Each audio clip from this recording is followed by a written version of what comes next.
Shalom, puji nama Tuhan. Senang kembali berjumpa dengan Bapak Ibu Saudara di dalam persekutuan doa kita di malam hari ini. Saya yakin setiap kita adalah orang-orang yang selalu merindukan akan hadirat Tuhan, selalu haus untuk menerima lawatan Tuhan. Malam hari ini mari biarkan pribadi Roh Kudus bekerja dengan sebebas-bebasnya untuk melawat setiap kita. Dan ketika kita haus, kita lapar akan jamahan Tuhan, maka disitulah kuasa Tuhan siap bekerja membebaskan kehidupan saudara dan menyegarkan kehidupan saya juga. Mari sama-sama kita datang kepada Tuhan.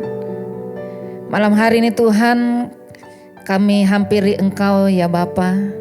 Kami bersyukur karena Tuhan sudah menyertai kami sepanjang hari ini. Dan di malam hari ini lewat persekutuan doa kami dengan Tuhan, biar kiranya Engkau hadir, Engkau jamah setiap kami, Engkau melawat setiap pribadi kami Tuhan.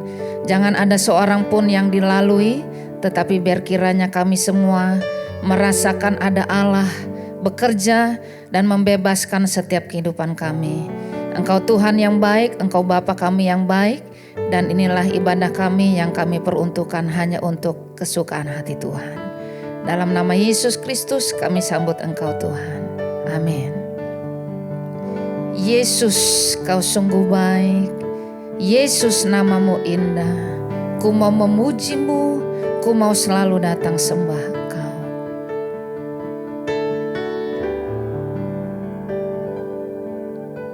Yesus, Kau sungguh baik. Yesus, namamu indah. Yesus, ku cinta Kau selalu, ku tinggikan, ku agungkan selamanya. Yesus, Kau sungguh baik. Yesus, namamu indah. Yesus, ku cinta Kau selalu, ku tinggikan, ku agungkan selamanya. Ku mau memujimu, ku selalu pujimu. Ku mau menyembahmu, ku selalu sembahmu. Kau yang layak terima semua pujian, kemuliaan hanya bagi Tuhan.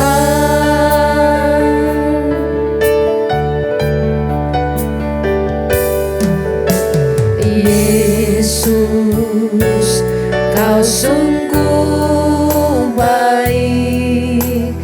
Yesus, namamu indah. Yesus, ku cinta Kau selalu, ku tinggikan, ku agungkan selamanya. Katakan Yesus. Yesus, Kau sungguh baik.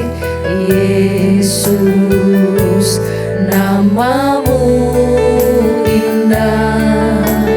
Yesus, ku cinta Kau selalu, ku tinggikan, ku agungkan selamanya.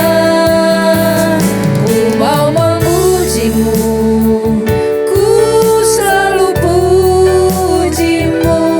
Ku mau menyembahmu, ku selalu sembahmu.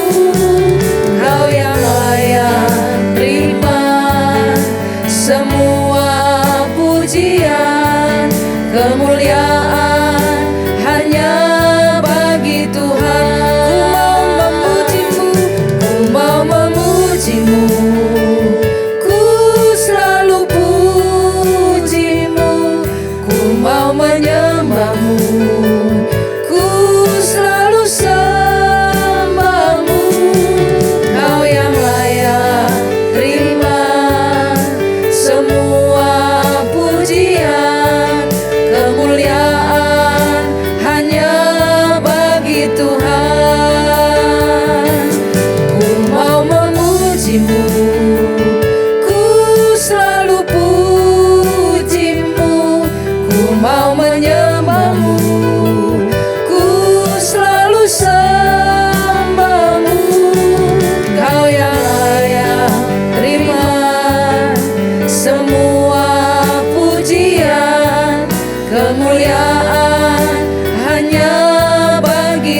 itu indah, itu manis, itu suci. Kami mau bernyanyi bagimu, menyukakan hati Tuhan, sebab Engkau baik sampai selama-lamanya. Kasih-Mu tiada berubah, Yesus Tuhan. Ku nyanyi Hosana bagi Rajaku yang duduk di tahta. Aku muliakan dan ku agungkan, Kau layak disembah. Ku nyanyi Hosana bagi Rajaku yang duduk di tahta. Aku muliakan dan ku agungkan, Kau layak disembah. Ku nyanyi Hosana bagimu Tuhan, Hosana bagi Rajaku yang duduk di tahta.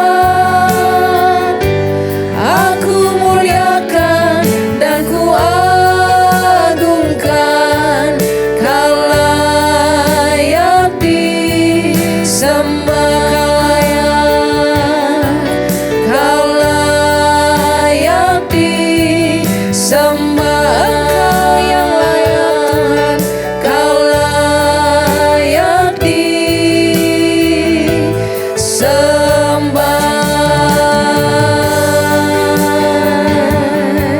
Benar ya Tuhan, hanya Engkau yang layak, hanya Engkau saja ya Tuhan. Tempat kami datang menyembah, tempat kami datang bertelut, tempat kami datang memegahkan nama-Mu, tempat kami datang merendahkan diri kami, tempat kami memberikan pengagungan kami yang tertinggi hanya bagi Engkau, Raja segala raja, Tuhan segala Tuhan. Terima kasih ya Bapa, terima kasih, terima kasih. Haleluya. Malam hari ini Tuhan, kami rindu Roh Kudus Engkau bekerja dengan sebebas-bebasnya dalam setiap hati kami, dalam setiap pribadi kami Tuhan. Kami mau terbuka di hadapan Tuhan, dan kami izinkan suara Tuhan berbicara bagi setiap kami. Buka telinga rohani kami Tuhan, buka mata rohani kami, dan juga pikiran kami boleh terbuka di hadapan Tuhan, sehingga setiap pesan Tuhan yang disampaikan boleh kami tangkap dan kami mengerti Tuhan. Terima kasih Yesus. Berikan ku hati seperti hati-Mu yang penuh dengan belas kasihan.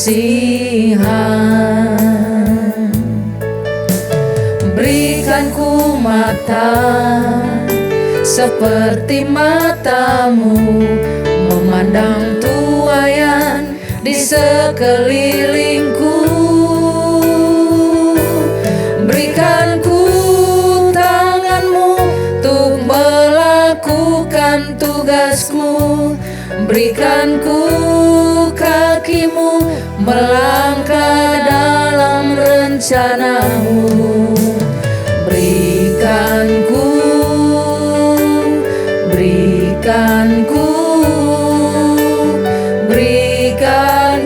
hatimu. Mari kita minta Tuhan berikan matanya, berikan hatinya, bahkan berikan pikirannya untuk setiap kita, sehingga kita boleh memandang seperti cara Tuhan memandang, bukan lagi cara kita. Haleluya.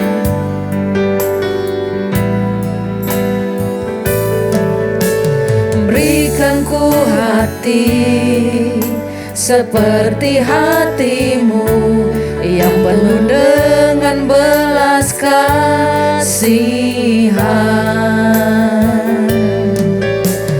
Berikan ku mata seperti matamu, memandang tuaian di sekelilingku. Berikan ku tanganmu untuk melakukan tugasmu, berikan ku kakimu melangkah dalam rencanamu. Berikan ku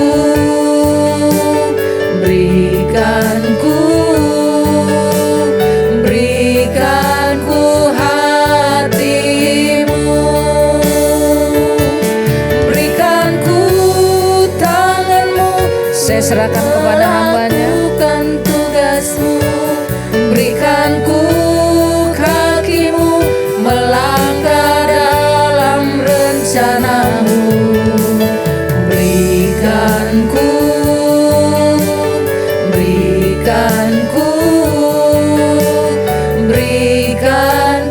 hatimu. Tuhan Yesus, kami memberikan hati kami kepadamu Tuhan, untuk diubah menjadi seperti hatimu Yesus. Sekarang Tuhan, berbicaralah kepada kami supaya kami bisa merubah hati kami menjadi seperti Yesus. Terima kasih Tuhan, urapi kami semua, urapi hamba-Mu yang menyampaikan firman-Mu, urapi kami semua yang mendengarkannya. Roh Kudus-Mu bekerja sehingga membuat hati kami menjadi seperti hati Yesus. Terima kasih Tuhan, dalam nama Yesus, haleluya, amin. Shalom Bapak Ibu, ketemu lagi kita masih di online. Hari ini tema firman Tuhan yang diberikan kepada saya adalah, apakah aku bertanggung jawab atas keselamatan jiwa seseorang? Atau mengapa saya bertanggung jawab atas keselamatan jiwa seseorang? Sebuah tema, saudara-saudara, yang merupakan pertanyaan, yang mungkin juga itu menjadi pertanyaan buat Bapak Ibu di rumah semuanya selama ini. Ya, apakah aku bertanggung jawab atas keselamatan jiwa seseorang? Mengapa aku? Kok aku yang bertanggung jawab? Bukannya itu tugasnya pendeta, bukannya itu tugasnya penginjil, ya, gembala. Tugasnya mereka, bukan tugas aku. Nah Bapak Ibu sekalian, sebagai pengikut Kristus, orang yang percaya kepada Kristus, bukti setia kita ya juga dibuktikan dengan membawa jiwa-jiwa kepada Tuhan. Dan sebagai pengikut Kristus, saudara, memang kita itu bertanggung jawab atas keselamatan jiwa-jiwa yang belum mengenal Tuhan. Pertanyaannya, mengapa seperti itu? Nah, saudara-saudara, inilah yang akan kita pelajari bersama-sama, Ya, yang pertama, saudara-saudara, kita bertanggung jawab untuk keselamatan jiwa seseorang yang belum mengenal Tuhan. Yang pertama, saudara-saudara, karena menyelamatkan jiwa-jiwa yang belum mengenal kepada Tuhan itu perintah Yesus. Itu adalah amanat agung. Ya, kita kenal sebagai amanat agung. Amanat yang diberikan kepada Yesus sebelum Yesus naik ke surga. Ya, hal ini semua tertulis di Matius 28 ayat 19 sampai 20.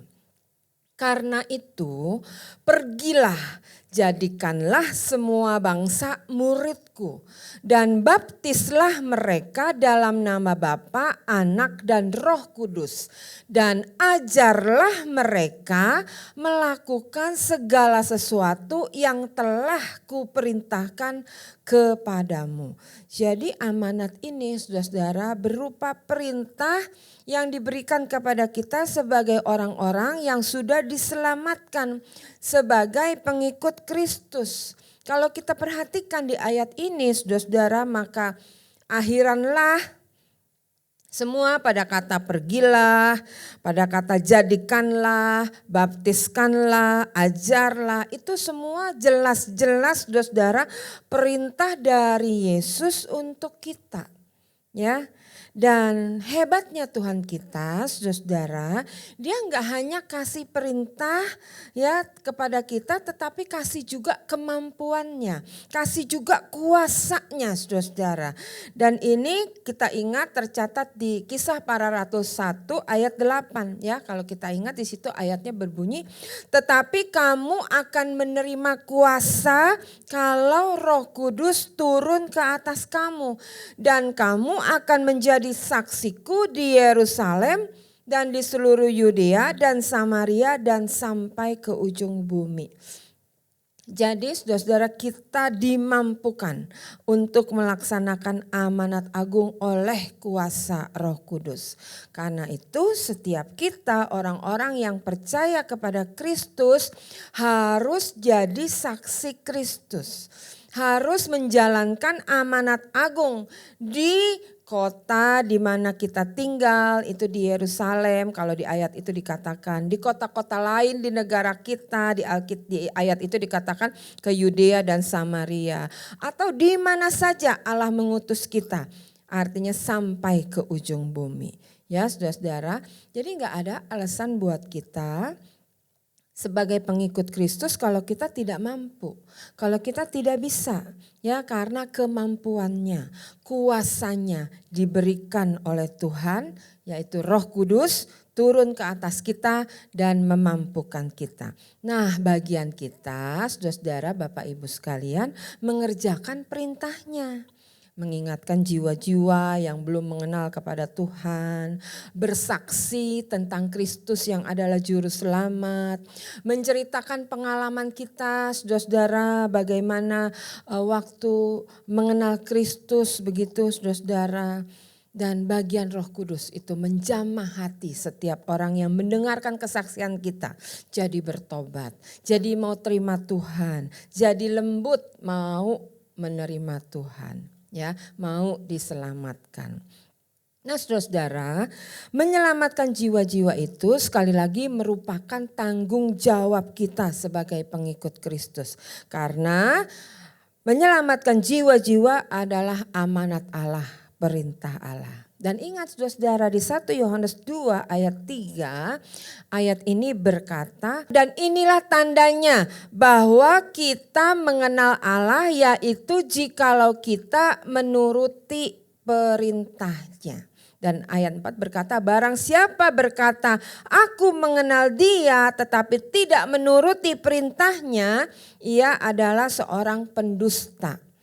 Dan di dalamnya tidak ada kebenaran. Ya saudara-saudara, jadi kalau kita menyelamatkan jiwa-jiwa seseorang, ya saudara-saudara, untuk dia boleh mengenal Tuhan, itu tandanya kita mengenal Allah.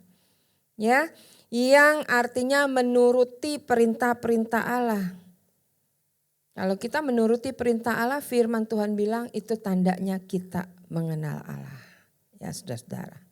Itu yang pertama. Yang kedua, saudara-saudara, alasannya kenapa kok kita bertanggung jawab ya untuk jiwa-jiwa yang ada orang-orang di sekitar kita. Yang kedua, karena kita wajib hidup seperti Kristus hidup. Next.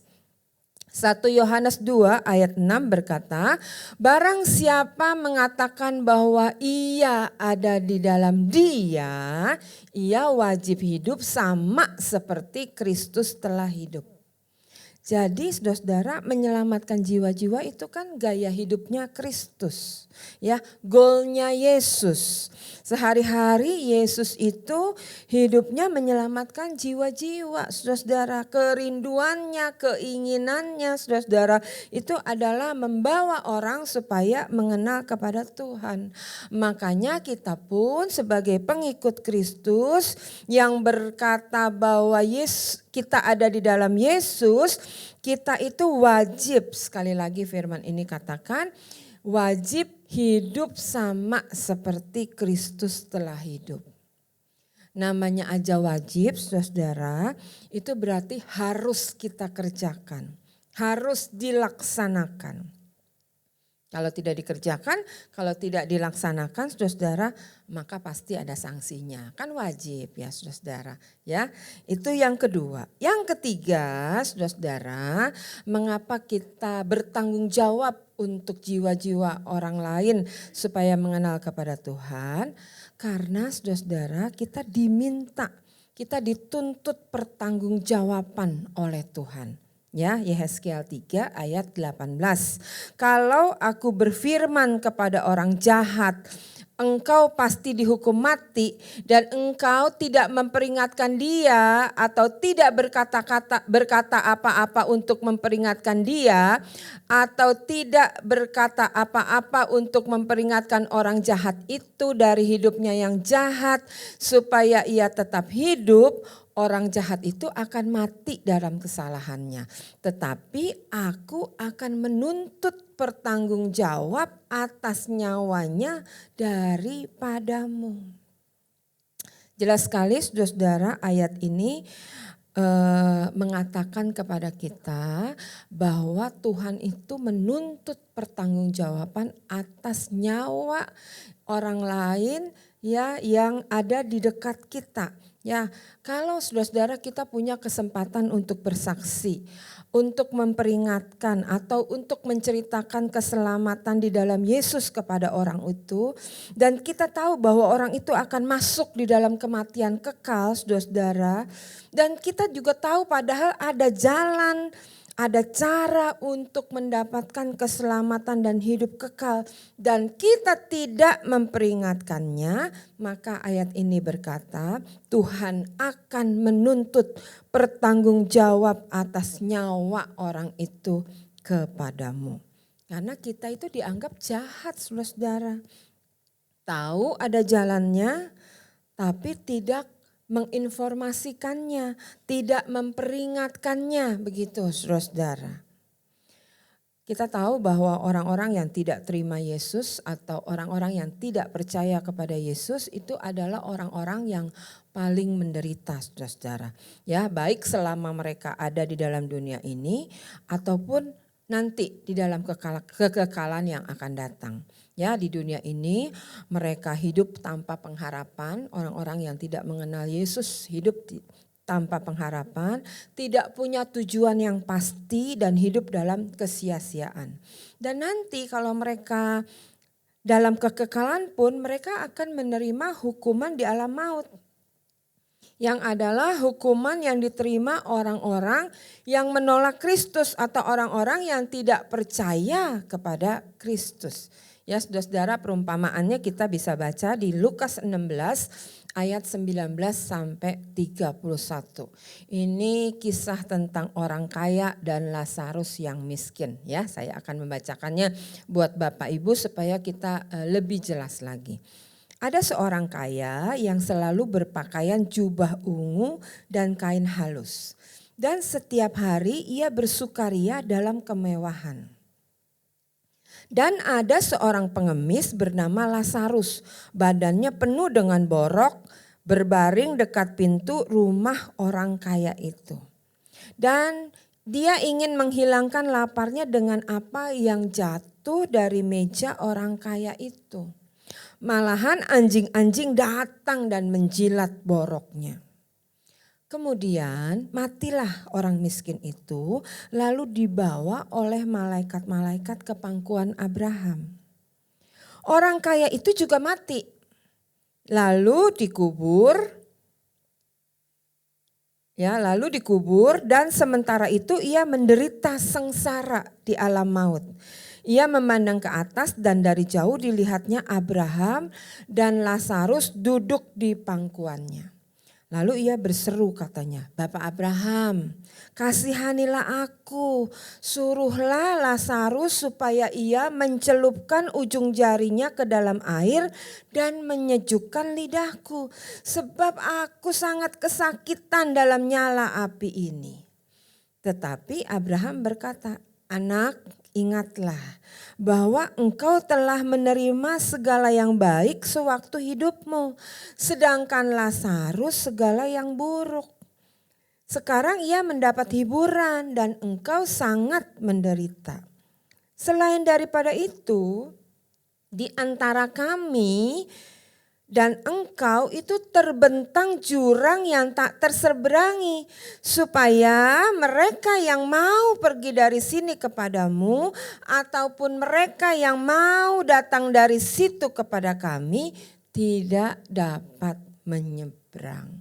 Saudara, perumpamaan ini bukan kisah kalau orang miskin nanti gak masuk surga, kalau orang kaya tempatnya di neraka, bukan yang seperti itu. Ya, ayat ini berbicara bahwa mereka yang tidak percaya kepada Tuhan akan menerima hukuman di alam maut dan tidak seorang pun yang dapat menolongnya. Ya, karena dikatakan tadi terbentang jurang yang tak terseberangi, yang tidak dapat diseberangi oleh siapapun. Sekalipun kita misalnya mau sekali untuk menolongnya, misalnya siapa? Papa kita atau mama kita, saudara-saudara, kita mau menolongnya. Tetapi sudah tidak bisa karena ada jurang, saudara. Dikatakan jurang pemisah yang tidak bisa terseberangi, ya. Nah, saudara-saudara, makanya selagi kita masih sama-sama ada di dalam dunia ini, inilah kesempatan kita untuk membawa mereka yang kita kenal, yang kita kasihi, ya, yang kita cintai supaya percaya Tuhan, supaya mengenal Tuhan, sehingga kita ada di tempat yang sama, yang tidak terpisahkan tadi oleh jurang yang tidak dapat terseberangi. Ya, saudara-saudara, lihat kanan kiri kita, orang yang terdekat kita, ya, apakah ada orang-orang yang belum mengenal Tuhan? Apalagi kita tahu hidupnya sudah pasti, saudara-saudara, ada di tempat tadi yang dipisahkan oleh jurang terseberangi, saudara-saudara.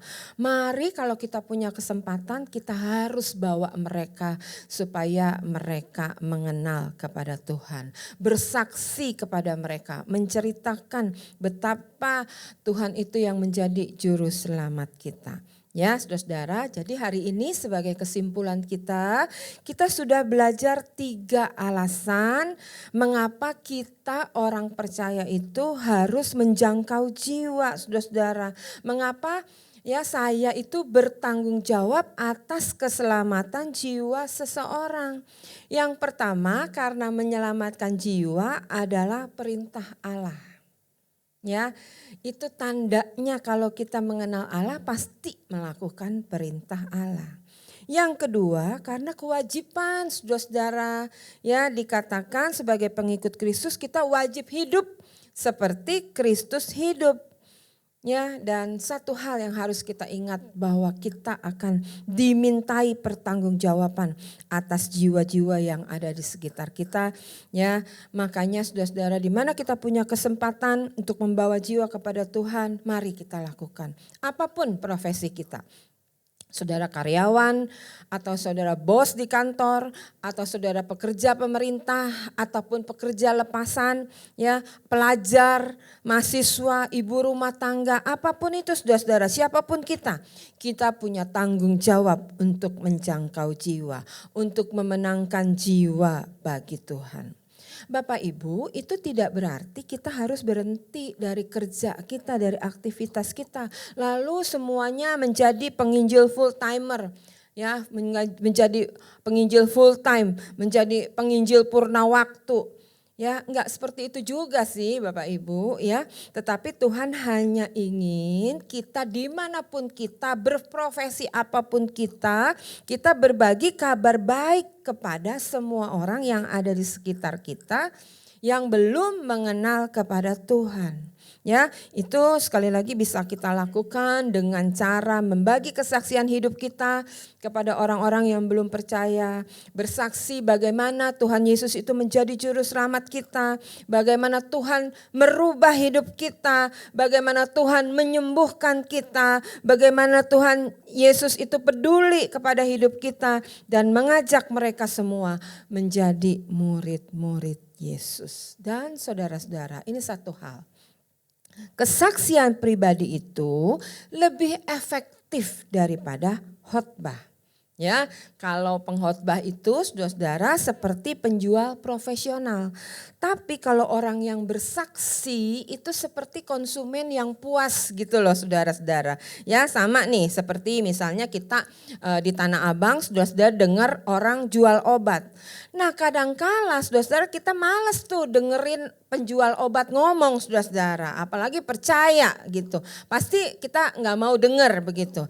Tapi kalau ada teman kita yang cerita saudara-saudara, waktu saya sakit perut saya minum obat itu langsung sembuh loh.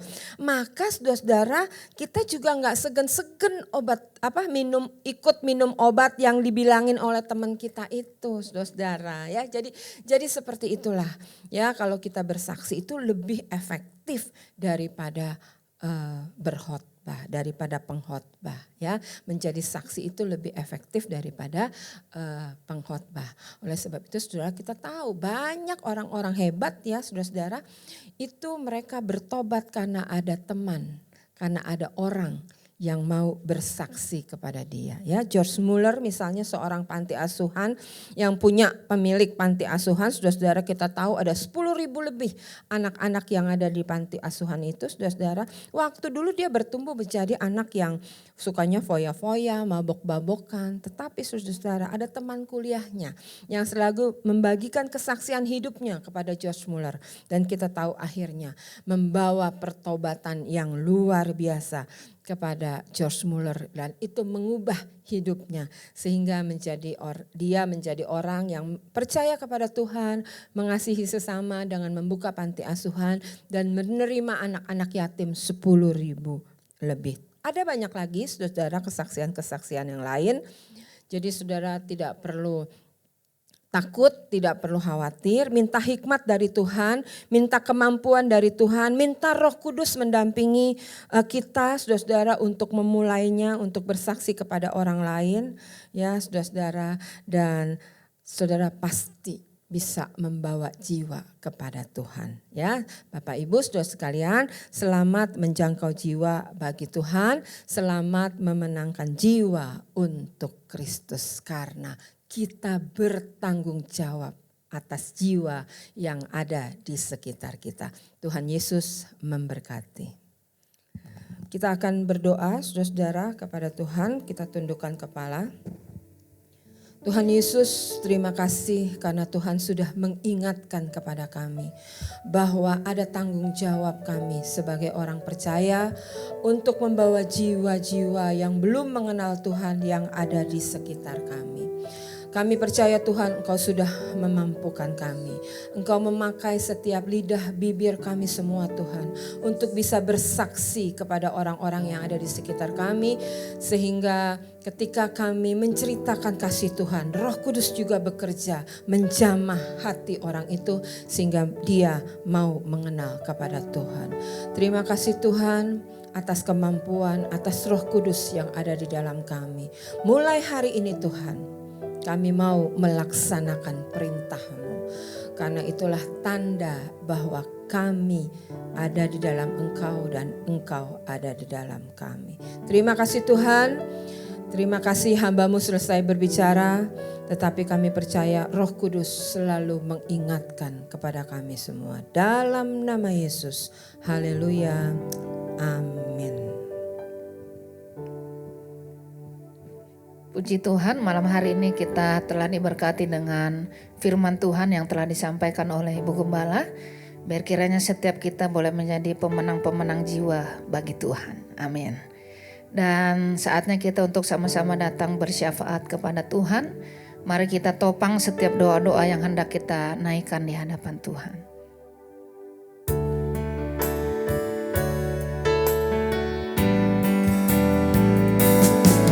Nyatakan kemuliaan-Nya pada segala bangsa, biar kuasa-Nya dinyatakan berlimpah. Bangkitlah gereja Tuhan, pandang sekelilingmu.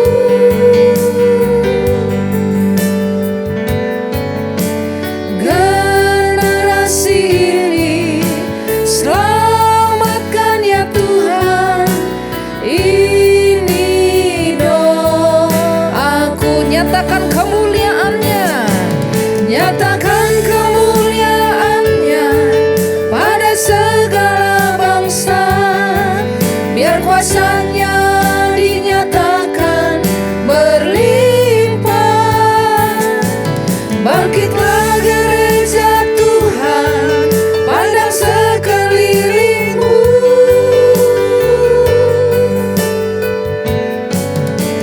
Generasi ini selamatkan ya Tuhan. Ini doaku. Kita akan masuk dalam doa-doa kita saat malam hari ini. Dan sebelum kita berdoa, saya akan bacakan firman Tuhan yang tertulis dalam Yohanes 4 ayat yang ke-35. Demikian bunyi firman Tuhan. Bukankah kamu mengatakan 4 bulan lagi tibalah musim menuai? Tetapi aku berkata kepadamu, lihatlah sekelilingmu dan pandanglah ladang-ladang yang sudah menguning dan matang untuk dituai. Mari saudara-saudara yang dikasihi Tuhan, kita berdoa. Tuhan, kami sudah mendengarkan firman-Mu pada saat malam hari ini, bahwa kami diberikan oleh Tuhan satu tanggung jawab, yaitu untuk jiwa-jiwa yang ada Tuhan di dunia ini, atau mungkin yang ada di sekeliling kami. Oleh sebab itu Tuhan, kami mau berdoa Tuhan Yesus untuk misi gereja-gereja di mana-mana, di mana gereja Bethel Indonesia di bulan Oktober ini adalah satu misi bagi gereja-Mu untuk menjangkau jiwa-jiwa dimanapun berada. Di mana gereja-Mu berada, disitulah jiwa-jiwa juga yang harus ditanggungjawab oleh gereja-Mu.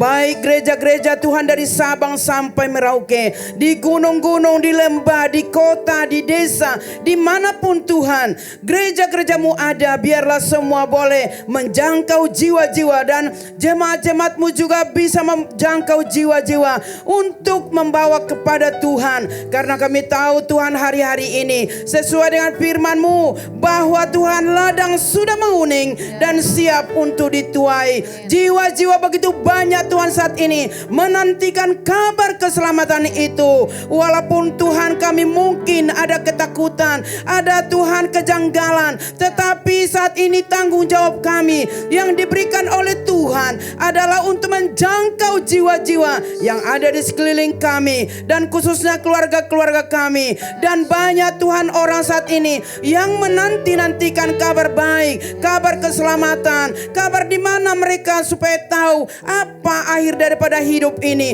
siapakah penyelamat itu, siapakah juru selamat itu. Oleh sebab itu Tuhan kami serahkan ke dalam tangan-Mu penjangkauan jiwa-jiwa, khususnya juga di gereja kami di tempat ini. Biarlah jemaat-Mu semuanya Tuhan boleh membuka mulutnya, membuka hatinya, suaranya, matanya, telinganya, tangannya, untuk untuk membawa jiwa masuk dalam rumahmu, bahkan mendengarkan firman-Mu, sehingga semuanya Tuhan boleh tahu bahwa Tuhan Yesus Kristuslah Juru Selamat dunia ini. Terima kasih Bapa, terima kasih. Berilah kami hikmat akal budi, terutama keberanian, supaya kami dapat membawa jiwa kepada Tuhan. Kami juga berdoa Tuhan buat setiap orang percaya dimanapun berada, baik di kota-kota, di desa, dimanapun. Orang yang percaya kepada Tuhan Yesus, biarlah Tuhan Kau beri roh keberanian, supaya dengan keberanian itu dapat membuka mulut kami dimanapun berada,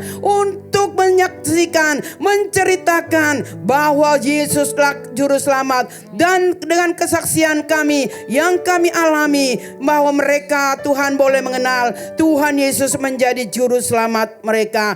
Oh Tuhan, kami mohon hikmat-Mu, kami mohon kasih-Mu, kami mohon Tuhan, biarlah pengertian dan hikmat yang dari Tuhan, supaya ada keberanian roh kepada kami untuk menyaksikan akan kebenaran-Mu. Bapa, kami juga berdoa Tuhan untuk khususnya panitia di tempat ini. Dan Tuhan, panitia dari kategorial, panitia Natal ya Tuhan, yang sudah menjelang beberapa bulan lagi kami akan mengakhiri Tuhan bulan ini. Bapa, kami menyerahkan seluruh panitia Natal, baik dari sekolah minggu, youth, teens, WBI, dewasa muda, kopi, glamur, bahkan mungkin komsel-komsel, rayon-rayon yang sedang mempersiapkan diri Tuhan saat ini dalam pembentukan panitia untuk menyatakan atau untuk melaksanakan Tuhan ibadah Natal di bulan Desember. Kami berdoa kepada Tuhan, walaupun kesulitan, walaupun apa yang sedang terjadi saat ini, tetapi tidak mengurangi Tuhan kami untuk dapat Tuhan menyaksikan betapa Tuhan sudah menolong sepanjang tahun, dan kami akan mengakhirinya, melewatinya dengan mengucap syukur dan merayakan kelahiran-Mu. Oleh sebab itu Tuhan, kami serahkan seluruh panitia-panitia tanpa terkecuali. Tuhan memberi hikmat akal budi, dan khususnya Tuhan ketua-ketua yang telah dipilih atau yang akan dipilih, Tuhan memberikan kuasa dan otoritas. Terima kasih Bapa, terima kasih. Akhirnya juga kami berdoa Tuhan buat gembala kami Bapak Yosi dan Ibu Laura.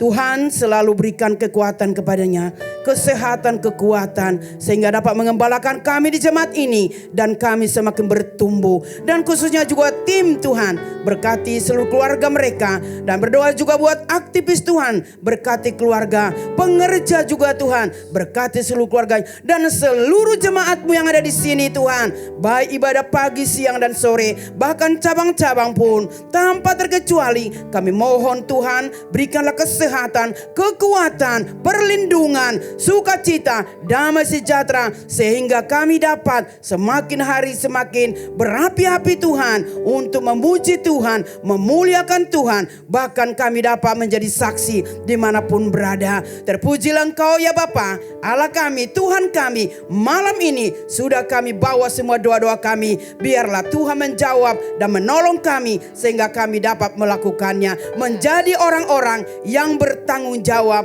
di hadapan Tuhan dan di hadapan dunia ini. Di dalam nama Kristus kami berdoa dan bersyukur. Haleluya. Amin.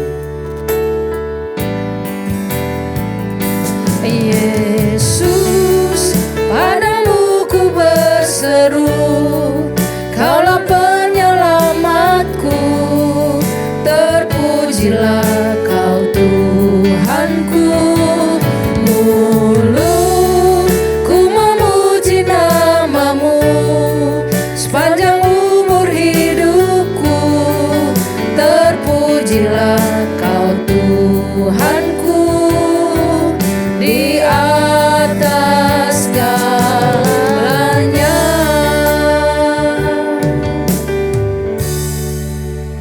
Mari kita bersatu hati dalam doa.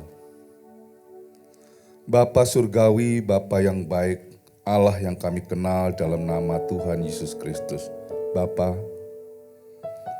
pada malam hari ini kami bersama jemaat-Mu datang di hadapan Tuhan.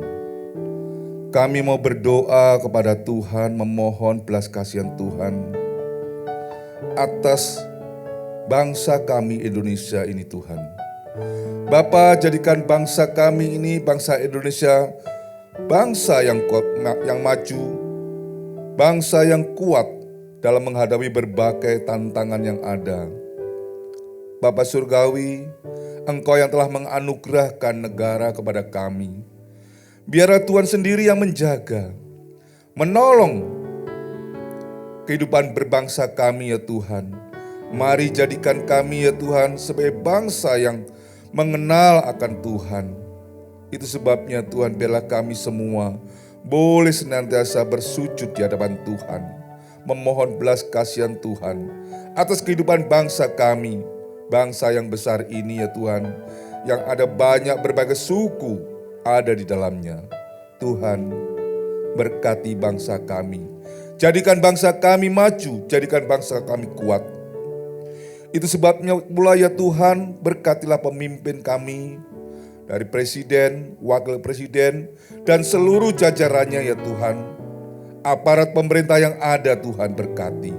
Tuhan anugerahkan hikmat dan kebijaksanaan yang dari Tuhan sendiri, agar mereka dapat membangun bersama-sama rakyat kami semua boleh dikuatkan. Negara kami dibimbing Tuhan. Bimbinglah kami Tuhan melalui pemimpin-pemimpin yang telah Tuhan tetapkan buat kami. Biarlah para pemimpin kami boleh menerapkan aturan-aturan yang baik dalam menjaga kehidupan berbangsa kami ya Tuhan. Mari Tuhan, biarlah kemakmuran dan kesejahteraan rakyat Indonesia ini boleh terjadi atas pimpinan mereka. Bapa, di hadapan Engkau, kiranya Tuhan sendiri yang memberkati mereka, memberkati kami semua Tuhan. Dan kami semua merasakan betapa baiknya Tuhan buat kami. Betapa kami boleh bersyukur memiliki negara ini, memiliki pemimpin hari ini. Mari Tuhan, Engkau sendiri beracara atas kami semua. Tuhan, mari ajar setiap kami Tuhan untuk mendekat kepada Tuhan. Kami sadar kami membutuhkan pertolongan Tuhan. Pertolongan yang datangnya daripada Tuhan sendiri atas pemimpin-pemimpin negara kami. Atas kami semua rakyat negara kami ini Tuhan. Rakyat Indonesia ini. Di hadapan Engkau ya Tuhan, kami berdoa. Bapa, Engkau juga memberkati TNI, Polri, supaya mereka semua bekerja sama dalam menjaga keamanan bangsa dan negara kami ya Tuhan. Engkau sendiri ya Tuhan yang memakai mereka. Engkau sendiri ya Tuhan yang menolong mereka di dalam melaksanakan setiap tugas dan tanggung jawab yang ada. Bapa Surgawi, Bapa yang baik, kami serahkan seluruhnya kepada Engkau sebagai Tuhan dan Juru Selamat kami. Kiranya Tuhan, anugerah-Mu atas negara kami boleh terjadi mulai malam hari ini. Di dalam nama-Mu, dalam nama Tuhan Yesus Kristus kami berdoa. Haleluya. Bapa, sebentar kalau kami akan memberikan persembahan di hadapan Tuhan. Pakailah apa yang kami persembahkan ini Tuhan, besar ataupun kecil, biarlah semua boleh melebarkan pekerjaan Tuhan atas gereja di tempat ini dan pekerjaan Tuhan yang lainnya. Untuk itu ya Tuhan, berkati tangan-tangan yang siap memberikannya. Mari Tuhan, seberapapun yang kami berikan, kiranya Tuhan memberkati kami semua. Di dalam nama Tuhan Yesus Kristus kami berdoa. Haleluya. Amin. Selamat memberi, Tuhan Yesus memberkati kita semua.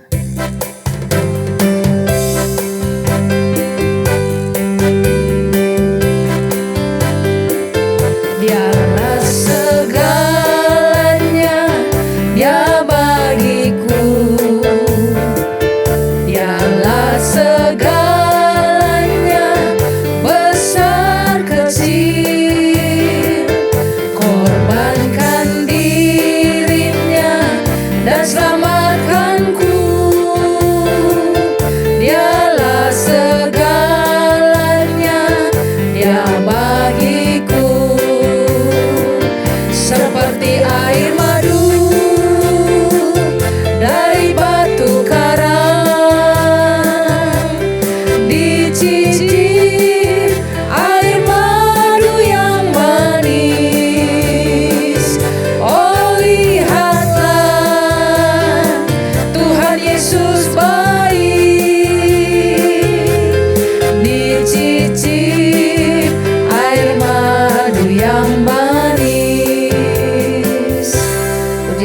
puji Tuhan.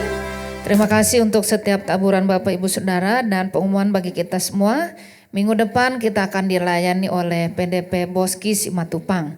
Pastikan Bapak Ibu Saudara sekalian tetap ada di saluran YouTube kita untuk tetap berdoa bersama dan kita akan sama-sama diberkati kembali minggu depan. Kita akan tutup ibadah kita pada malam hari ini dan kita akan terima berkat Tuhan. Terima kasih Yesusku, terima kasih Yesusku, puji syukur hanya bagi Tuhanku. Terima kasih Yesusku, terima kasih Yesusku, puji syukur hanya bagi Tuhanku. Puji syukur hanya bagi Tuhanku. Di akhir ibadah doa pada hari ini kami mengucap syukur buat pimpinan Tuhan, buat lawatan Tuhan. Terima kasih buat firman Tuhan yang sudah datang bagi kami. Ingatkan kami selalu ya Tuhan dalam hidup kami sebagai orang-orang percaya. Kekuatan kami datangnya daripada firman Tuhan. Berkati hamba-Mu yang sudah menyampaikan berkat bagi kami. Mari Bapak Ibu Saudaraku yang Tuhan Yesus kasihi dimanapun kita berada. Angkatlah kedua tangan kita, terimalah berkat daripada Allah Bapa, cinta sejati, Anak-Nya yang tunggal, Yesus Kristus, pertolongan, persekutuan, penghibur, Roh Kudus beserta dengan kita hari ini sampai selama-lamanya. Tuhan Yesus datang kali yang kedua. Yang terima berkat Tuhan dan jadi berkat, katakan bersama, amin. Selamat malam, Tuhan Yesus memberkati.